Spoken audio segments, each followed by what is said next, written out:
नमस्कार, मैं हूं आशुतोष और आप देख रहे हैं सत्यहिंदी.com। सत्यहिंदी.com के खास कार्यक्रम आशुतोष की बात में आपका स्वागत है। आज हम बातचीत करेंगे रिया चक्रवर्ती के मामले की, लेकिन उसके पहले एक छोटी सी अपील अपने दर्शकों से। सत्यहिंदी.com एक कोशिश है पत्रकारिता को नए सिरे से स्थापित करने की, और इसमें हमें आपकी मदद की जरूरत है। इस वीडियो के डिस्क्रिप्शन में आप जाएंगे, सत्यहिंदी.com सदस्यता अभियान से जुड़ेंगे, और अगर आप हमें आर्थिक मदद करेंगे, आर्थिक भुगतान करेंगे, तो न केवल सत्यहिंदी.com की मदद होगी बल्कि पत्रकारिता की भी एक बड़ी मदद। और आज हम बातचीत कर रहे हैं रिया चक्रवर्ती मामले की, यानी सुशांत सिंह का मामला जो पिछले 3 महीने से लगभग चल रहा है। आज रिया चक्रवर्ती को गिरफ्तार कर लिया गया है, और गिरफ्तार करने के बाद दिलचस्प बात यह है कि पुलिस उसकी कस्टडी नहीं मांग रही है, बल्कि पुलिस का यह कहना है कि अगर आप उनको जुडिशियल कस्टडी में भेज दे तो ज्यादा बेहतर है, क्योंकि वो जांच से पूरी तरीके से जो इंट्रोगेशन था उसमें वो अपने आप को सेटिस्फाइड महसूस करते हैं और उनको नहीं लगता कि पुलिस की कस्टडी की जरूरत है।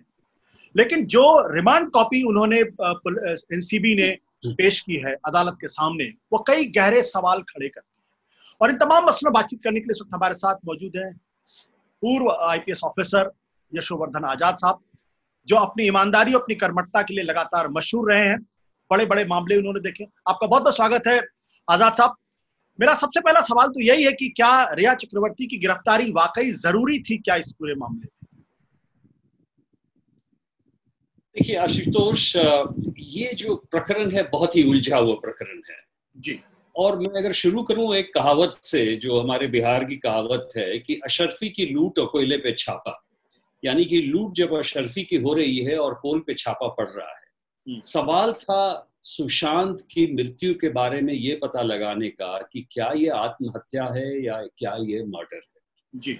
सवाल ये था क्या इसमें अबेटमेंट टू सुसाइड है या नहीं। ये एनसीबी की जो जांच है ये एक अलग तरीके की जांच है, एक अलग सिरे से एक नया पहलू ही सामने हमारे आ गया है।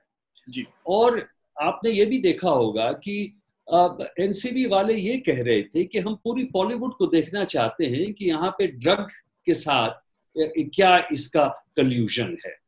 अब ऐसे में ये एक चलती जांच का विषय है, ये रिया के समय ये जांच खत्म नहीं होती है। जी। और तो इसमें 2 चीज कहना चाहूंगा कि एक तो आपने एनसीबी के सेक्शंस के बारे में पूछा जो लगाया गया है रिया। देखिए, अगर आप कानूनी तौर से भी इन प्रकरणों को देखेंगे तो सबसे बड़ी बात एनडीपीएस एक्ट में ये होती है कि आपके पास कितना सब्सटेंस मिला है। Possession is a very important thing, और इसमें कोई पोजेशन नहीं है। तो अगर आप किसी भी एडवोकेट से पूछिए, प्रोसिक्यूटर से पूछिए, तो वो ये कहेंगे कि अगर आप सिर्फ ड्रग कार्टेल के स्टेटमेंट्स पर और अगर व्हाट्सएप चैट के बेसिस पर अगर आप किसी को पकड़ते हैं और वो स्टेटमेंट बाद में रिट्रैक्ट हो जाते हैं और आपके पास एविडेंस नहीं है सब्सटेंस का, तो यानी कि वो जो ऑफेंस है जिसके आधार पे आप उनको अरेस्ट कर रहे हैं वो कंप्लीट नहीं होता है, यानी कि उसका प्रूफ आपके पास नहीं है। और इसलिए सबसे जो कमजोर पहलू एनसीबी की इस कार्रवाई का है, जिस रिमांड कॉपी के बारे में आप बात कर रहे थे, वो यही है कि चूंकि उन्होंने पहले छापा मार लिया था, चूंकि उन्होंने घर को पूरी तरह से पहले खंगाल लिया था, कोई सब्सटेंस नहीं मिला था, तो इसलिए उनको रिमांड मांगने का भी कोई औचित्य नहीं है, क्योंकि कोई सब्सटेंस मिलना नहीं है। नंबर 1। नंबर 2 बात यह है कि रिया की भी जो गिरफ्तारी हुई है वो स्टेटमेंट्स के आधार पे हुई है, ड्रग कार्टेल के, ड्रग पेडलर्स के स्टेटमेंट्स थे, और शोविक ने ये किया कि रिया को उन्होंने कुछ सब्सटेंस दिया है कैजुअल कंजम्पशन की। और तीसरी बात, जो फाइनल बात मैं ये कहना चाहता हूं कि 3 चीजें हैं, प्रोक्योरमेंट, परचेज और कंजम्पशन। जी। आपने ये देखा होगा कि रेव पार्टीज में आशुतोष ज्यादा मात्रा में ये पकड़ाए जाते हैं सब्सटेंस, और दूसरे दिन वो बेल पे छूट जाते हैं। यहाँ पे 59 ग्राम का सीजर हुआ है ड्रग कार्टेल के साथ, और इनके साथ कोई सीजर नहीं हुआ। तो लिहाजा सिर्फ यही कहना चाहूंगा कि एनसीबी के रिमांड की जो कॉपी है उसमें वाकई को औचित्य नहीं है, और बल्कि मैं तो ये समझता हूं कि रिया को कल ही बेल मिल जाना चाहिए अगर अप्लाई, क्योंकि वो एक सिर्फ कैजुअल कंजम्पशन सामने आता है, वो भी बिना किसी एविडेंस के, क्योंकि सब्सटेंस नहीं। एक पुराने सीनियर आईपीएस ऑफिसर की वजह से क्या इस मामले में आपने इंटरोगेशन किया? पहले 8 घंटे इंटरोगेशन किया, दूसरे दिन आपने 6 घंटे इंटरोगेशन किया, फिर 5 घंटे इंटरोगेशन किया, फिर आपने अरेस्ट दिखाया। क्या अरेस्ट दिखाना जरूरी था इस मामले में? देखिए, इसमें बहुत सारे पहलू हैं इस प्रकरण में, और जब आपने ठीक पूछा है कि जब शौविक की गिरफ्तारी हो गई तो ये जाहिर था कि इनकी भी गिरफ्तारी जरूर होगी। ऐसे में गिरफ्तारी की कोई आवश्यकता नहीं थी, आप बिल्कुल ठीक कह रहे हैं, क्योंकि जिस तरह का प्रकरण आपके सामने आया है, जिस तरह के सबूत आपके सामने आए हैं, जिस तरह के विभिन्न पहलू आपके सामने उजागर हो रहे हैं, उससे ये स्पष्ट है। आपको फरदीन खान के केस का याद होगा, जो सड़क पे गए थे, उन्होंने थोड़ा कंज्यूम किया था, उसमें वो ड्रग पेडलर एक्विट हो गए थे उस अमाउंट में जिसने ये मिला था। और उसीलिए इस प्रकरण में भी आप देखेंगे, मैं चाहता हूं कि इसमें अच्छी प्रोसिक्यूशन टीम रहे, जो कि चार्ज फ्रेम करते समय इन्हें वाकई बताया क्या ये 10 आदमी वाकई उपयुक्त थे इनको चार्जशीट फाइल करने। तो ये रहा। मैं अपने दर्शकों को बता दूं कि दरअसल मेरे पास ये रिमांड की कॉपी है, इसका पैरा नंबर 13। पैरा नंबर 13 में अंग्रेजी में लिखा हुआ, मैं अंग्रेजी में पहले पढ़ देता हूं, उसके बाद मैं यशोवर्धन जी की राय मांगूंगा। During statement present respondent Rhea Chakraborty revealed about her involvement in procurement of drug and financial transaction and also instructions to Samuel Miranda, Dipesh Sawant and Showik Chakraborty in this regard. Therefore, it is clear from the statement that respondent is an active member of drug syndicate connected with drug suppliers. It is also clear from the statement that the present respondent used to procure drugs for Sushant Singh Rajput for consumption purposes. अब यशोवर्धन जी, ये रिया एक drug syndicate का हिस्सा है, ये NCB कह रही है। उसके पास से कोई ड्रग पकड़ा नहीं गया, किसी तरीके की कोई पकड़ाहट है नहीं। और ये पूरी की पूरी रिमांड कॉपी ये भी नहीं कहती है कि जो रिया चक्रवर्ती है वो ड्रग कंज्यूम करती थी, यानी उसने ड्रग लिया, लेकिन सुशांत सिंह राजपूत के लिए उसने ड्रग लिया। तो जो ऑफिसर जो इस मामलों को देख रहे हैं, क्या वो इतने मासूम हैं, इतने नाइव हैं कि उनको रिया चक्रवर्ती ड्रग सिंडिकेट का हिस्सा लगती है?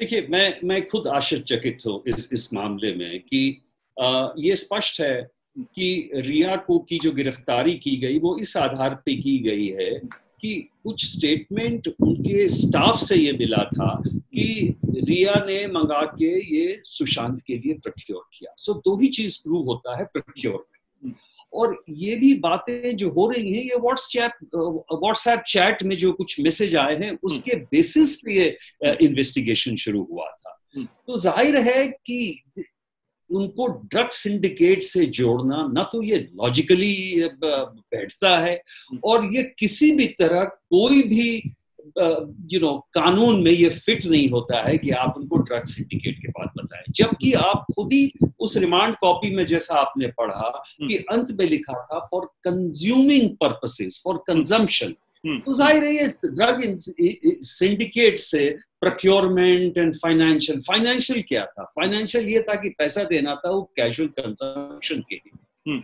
तो वो किसी सिंडिकेट का साथ नहीं है, बल्कि वो इंडिविजुअल कंजम्पशन के बारे में। तो लिहाजा ये जो रिमांड कॉपी इटसेल्फ है, इसका जो पहला भाग है उसका मेल दूसरे भाग जो कंक्लूजन है उससे नहीं बैठ सकता। क्या ये कोर्ट ऑफ लॉ में स्टैंड करेगा?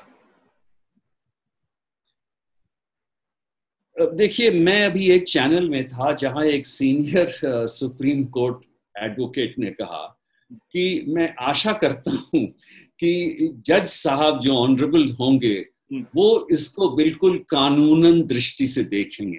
मैं समझता हूं आपको इसका उत्तर मिल गया।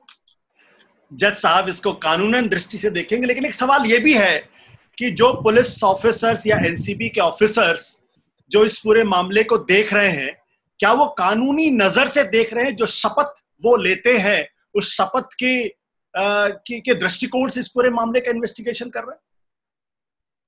देखिए आशुतोष, ऐसा है कि मुझे नहीं मालूम कि किस वातावरण में इस केस का ये अन्वेषण इस तरह से किया जा रहा है। जाहिर है केस कमजोर है, जाहिर है कि रिया को 20-22 घंटे क्वेश्चनिंग के बाद इस तरह से गिरफ्तार करना, बाद में रिमांड की आवश्यकता नहीं दिखाई देना, ये अजीबोगरीब एक ये यूनिक तरह का ये इन्वेस्टिगेशन है। और दूसरी बात ये भी उन्होंने नहीं कहा, चूंकि जैसा आपने पहले कहा, अगर ये वाकई ड्रग सिंडिकेट का पार्ट है तो जरूरी था कि उनका रिमांड लिया जाए, जरूरी था कि उनसे रिमांड में 3 दिन के अंदर या 5 दिन के अंदर ये पूरा पता लगाना था कि ड्रग सिंडिकेट में और कितने मेंबर्स हैं, कितने लोग परचेज कर रहे हैं, कितने हावी हैं वो।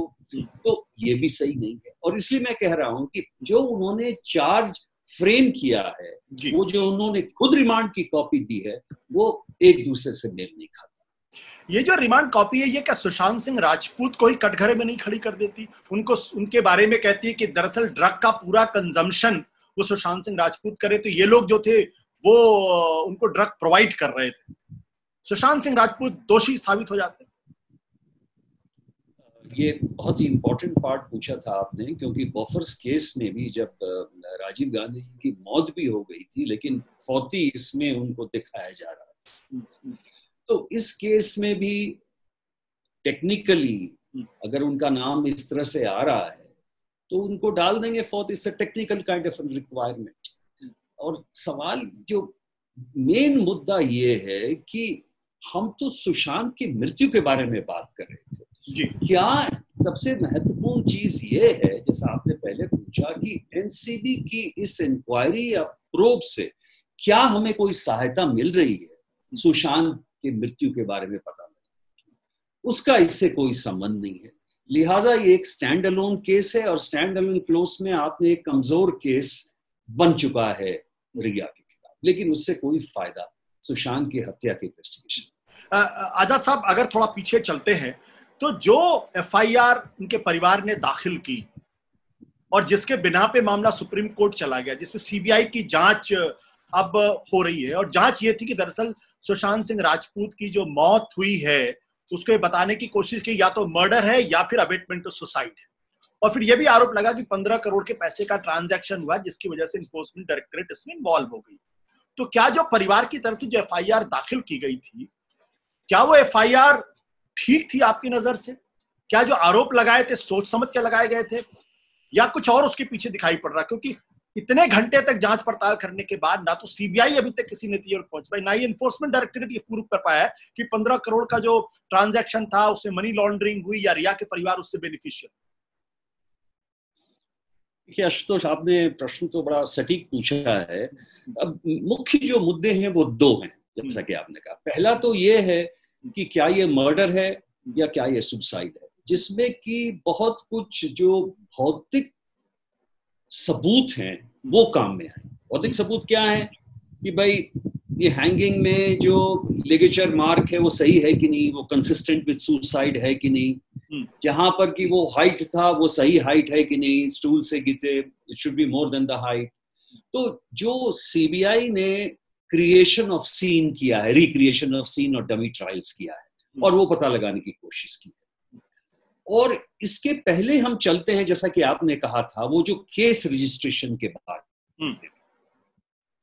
मैं ये कहना चाहूंगा, ये मेरा व्यू है कि इस केस में सारे प्रोटोकॉल्स जो है वो बाईपास कर दिए गए। जो चीजें 2 स्टेट की पुलिस को आपस में समन्वय के साथ सुलझा लेना था, वो उन्होंने अपने जो उनका जो क्षेत्राधिकार था उन्होंने समर्पित कर दिया पॉलिटिकल एग्जीक्यूटिव को। और उसके बाद 2 स्टेट्स में बहुत बुरी तरह से तकरारें हुई ज्यूरिसडिक्शन को लेकर, और इसलिए ये केस जो है बिहार में रजिस्टर हुआ। अगर मुंबई पुलिस भी थोड़ा सा अकोमोडेट कर लेती और कहती नहीं, आप कहते हैं 0 पर एफआईआर भेजिए, हम बिहार के पुलिस अफसर को एसोसिएट कर देते हैं इस इंक्वायरी में और हम इसकी जांच करेंगे, तो फिर ये तकरार नहीं। अब आप बात कर रहे हैं जो FIR रजिस्टर किया गया बिहार पुलिस द्वारा। जाहिर है आज उस FIR की स्थिति थोड़ी सी दयनीय हो चुकी है। 2 केसेस थे, एक तो उससे 15 करोड़ का मामला आ रहा था, और चूंकि उसमें criminal breach of trust FIR में था, तो उसके बेसिस पे ED ने भी केस मनी लॉन्ड्रिंग का ले लिया। आज आपने देखा होगा कि मनी लॉन्ड्रिंग का केस जो ED ने जुलाई एंड में करीब शुरू किया था, आज वो ठंडे बस्ते में लगता है चला गया है, क्योंकि अब कोई बेसिस है नहीं उसका, प्रॉपर्टी के कोई डिटेल्स नहीं मिले। जहां पर आप 15 करोड़ की बात बिहार पुलिस के FIR के बारे में कह रहे हैं, वो भी अब ये स्पष्ट हो गया कि उसमें कोई अग्रीमेंट प्रोड्यूसर से हुआ ही नहीं था। एक चीज और है आशुतोष, कि जहां तक मनी ट्रेल की बात होती है, तो मनी ट्रेल का पता लगाना उतना मुश्किल नहीं है, ये काफी सिंपल है। बैंक के ट्रांजैक्शन क्या हुए हैं, किस ट्रांजैक्शन से कहाँ मिला है, क्या वो किसी दूसरे तरह से रूट हुआ है, ये स्पष्ट हो चुका है कि कोई भी मनी का ट्रांजैक्शन नहीं हुआ है। इसलिए अगर ED की थ्योरी अगर चली जाती है, तो क्या बचता है आपके बिहार के FIR में, जैसा कि आपने कहा, बचता है इलीगल कन्फाइनमेंट, वो प्रूव नहीं हो रहा है। पैसे का चोरी होना, वो भी नहीं हो रहा है। अमानत में खयानत, क्रिमिनल ब्रीच ऑफ ट्रस्ट, वो भी नहीं सबूत हो रहा है। तो इसलिए अब मैं ये समझता हूं कि इन दोनों केस में CBI पे अब जबरदस्त प्रेशर है कि वो जल्द से जल्द आके अपनी फाइंडिंग करें। मैं अगला सवाल पूछूंगा, आप चाहे तो सवाल को आप बिल्कुल इग्नोर कर सकते हैं। क्या ये पूरा का पूरा मामला फेक है, पॉलिटिकली मोटिवेटेड है? FIR जिन मुद्दों को लेके की गई उसमें कहीं कोई दम नजर नहीं आता। हिंदुस्तान की 3 सबसे बड़ी एजेंसी जिसमें इन्वॉल्व है, और उस लड़की को गिरफ्तार, उस परिवार को गिरफ्तार करते हैं 59 ग्राम के ड्रग के मामले में। CBI गिरफ्तार नहीं कर पाती, घंटों से पूछताछ करती, एनफोर्समेंट डायरेक्टरेट घंटों पूछताछ करती। ये 3 महीने से आखिर किस लिए हो रहा था सारा काम? मैं इतना जरूर कहूंगा इस प्रकरण में कि पहले तो जो ED का केस है वो किस लिए रजिस्टर किया गया मुझे नहीं मालूम, नहीं होना चाहिए था। नंबर 2, जो अबेटमेंट ऑफ सुसाइड का केस है बहुत ही वीक है। देखिए, एक परिवार में जहां इतना गहरा सदमा पहुंचा हो, मान लीजिए अगर उन्होंने FIR रजिस्टर करा भी दिया, और उसके लिए मुख्यमंत्री जी ने भी किया, उनको जो सदमा पहुंचा है उसके लिए मैं पूरी सहानुभूति रखता हूं, और वो कर सकते हैं, मैं इस मना नहीं करता। लेकिन NCB का एक ट्रेल कहीं और से आना, ये भी गलत था। तो इससे आप अंदाजा लगा सकते हैं कि इस प्रकरण को जिस तन्मयता के साथ और जिस फोकस के साथ एक एजेंसी को देखना चाहिए था, वो नहीं देखा जा सकता। आजाद साहब, आपने बहुत सारी बातें कह दी हैं। मैं अपने दर्शकों से सिर्फ इतनी सी बात कहना चाहता हूं कि जिस पूरे मसले पर पिछले 3 महीने से पूरे हिंदुस्तान में हंगामा मचा हुआ है, अगर उस केस को ईमानदारी के साथ अगर भविष्य कभी देखेगा, तो शायद आज की पत्रकारिता पर वो इतने गहरे सवाल खड़े कर देगा, और इस वक्त की जो एजेंसीज हैं उन पर इतने गहरे सवाल खड़े करेगा कि आज जो लोग भी इसमें इन्वॉल्व हैं उनको शायद आने वाली पीढ़ियों के सामने अपना चेहरा दिखाने में थोड़ी शर्म महसूस होगी। लेकिन ये भविष्य की बात है। आज की तारीख में तो ये सारे लोग स्टार्स हैं, तो स्टार्स बने रहें, अच्छा है। लेकिन उस स्टारडम का क्या लेना देना कि जिस सुशांत सिंह राजपूत को आप जस्टिस दिलाना चाहते थे, आज वही सुशांत सिंह राजपूत इस रिमांड कॉपी के हिसाब से दरअसल एक्यूज्ड साबित हो रहा है। तो न्याय सुशांत को मिला है, ये उनके परिवार को भी सोचना चाहिए अगर वो इस कार्यक्रम को देख रहे हैं, और उन तमाम पत्रकारों को भी सोचना चाहिए कि क्यों और किस मकसद से इस पूरे मामले में इस सर्कस में शामिल। Thank you so much sir, thank you so much. सत्य हिंदी के और वीडियोस को देखने के लिए हमारे YouTube चैनल को सब्सक्राइब करें और सीधे नोटिफिकेशन पाने के लिए बेल आइकन दबाएं।